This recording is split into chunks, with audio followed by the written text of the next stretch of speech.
Avoir de l'empathie, se mettre à la place de l'autre, s'émouvoir à la vue de son prochain qui est transporté de joie ou assailli de tristesse. Ce sont toutes des facultés que l'on connaît bien.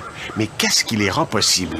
Des chercheurs ont découvert que ce sont des neurones bien particuliers au cœur de notre cerveau. Le système miroir jouerait également un rôle dans l'empathie. Il permettrait de saisir, de deviner ce que ressentent les gens.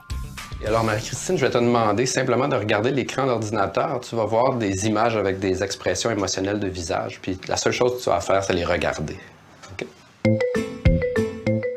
Dans cette expérience, on présente au sujet des visages qui montrent des expressions de joie ou de colère. Des électrodes captent l'activité de deux muscles. L'un près de la bouche est associé à la joie, l'autre, au niveau du sourcil, à la colère. À l'insu du sujet, dans le fond, c'est qu'il y a une activation musculaire très spécifique. C'est-à-dire que si j'observe une personne qui sourit de façon inconsciente et de façon très faible, les muscles donc, qui sont impliqués dans le sourire, si moi-même je souriais, sont activés, sont contractés. Évidemment, très faiblement. Puis même chose pour un autre type d'émotion, pour la colère, par exemple. Lorsque j'observe la colère, je vais avoir une contraction musculaire des muscles qui sous-tendent l'expression de colère chez moi, même si, évidemment, je vais seulement l'observer chez quelqu'un d'autre. Dès qu'une image de joie ou de colère apparaît, l'un des muscles s'active. Mais notre cerveau ne se contente pas de simuler la mimique d'une émotion. Il fait beaucoup mieux.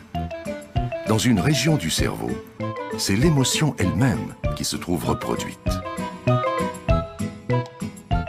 Si on regarde maintenant avec des techniques qui englobent une plus grande partie du cerveau, ce qu'on voit justement, c'est que les régions limbiques, donc les régions émotionnelles du cerveau, sont elles aussi activées très fortement à la seule observation passive d'une émotion chez quelqu'un d'autre. Donc, ces données-là montrent clairement que l'observation d'une émotion active ou recrute tout un réseau de neurones ou tout un réseau de régions corticales qui sont, à vrai dire, les mêmes qui sont activées lorsque la personne elle-même ressent cette émotion-là. Observez ces enfants. 1, 2, 3. Nous avons demandé à l'un d'eux de goûter un citron. Regardez la grimace des autres.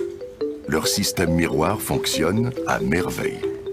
Ils vivent le supplice de leur ami. Ils ont pour lui de l'empathie.